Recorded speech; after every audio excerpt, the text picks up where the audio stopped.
Torrent and I'm the behavior coordinator. I worked here for 5 years. We work with dogs, cats, and critters that come to the shelter presenting some behavior issues, or with the pets that are already in the shelter that might develop some behavioral concerns. What we do is do very thorough assessments to try to understand their needs, try to understand the motivation behind their behavior. And once we have all that information is when our life-saving work begins, because we want to develop training plans for them to start displaying more adaptive, more appropriate behaviors so they can be successful in their placements. We also work to cover their needs while they're in the shelter so they can maintain good welfare and a good quality of life while they're with us. We also help our fosters providing training and management tips for the pets that they help us care for. And we also support the medical team, assisting them with treatments when the animal's upset with handling. I think my favorite part is when you start seeing the pet feel safer and starting showing social behavior towards you, or when they start displaying those behaviors, those good behaviors that we try to reinforce so they don't have to do the naughty ones. So when we see that improvement, it's like the best. What we want to do first is check their medical conditions. We also want to try to get as much information as we can about their background, try to understand what triggers they have, what stresses them out, what they're afraid of. Once we have all that information together, we start what we call the desensitization and counter-conditioning process, which is pretty much exposing them to the scary thing at a level that they can tolerate. And then we pair that with something that they enjoy, something that they like.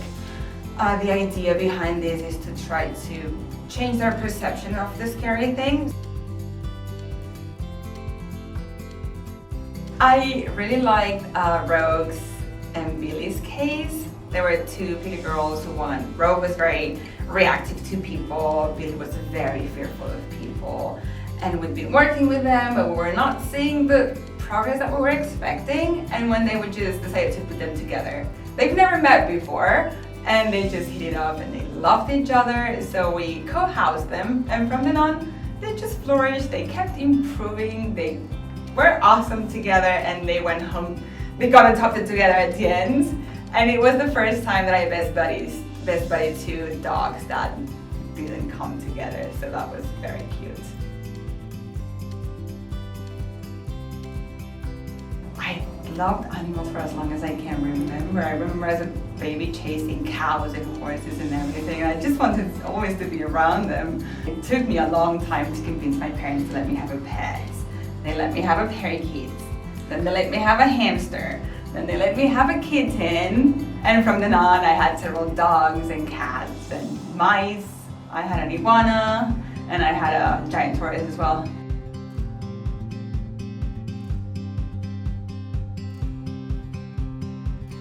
I like serranos, the Rolling Stones, Italian.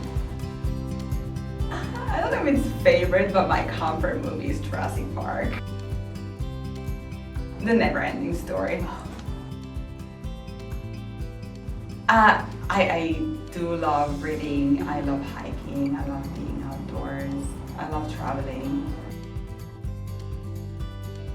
I would say my brother. He's so smart and so funny and so kind, and I don't know if he's aware of it, but he makes people around him just be their better version, so I would say him. Oh, well, I guess, yeah, I speak 3 languages fluently, and I'm learning 2 more. My mother tongue is Catalan, and then I speak Spanish and English. My city, Barcelona.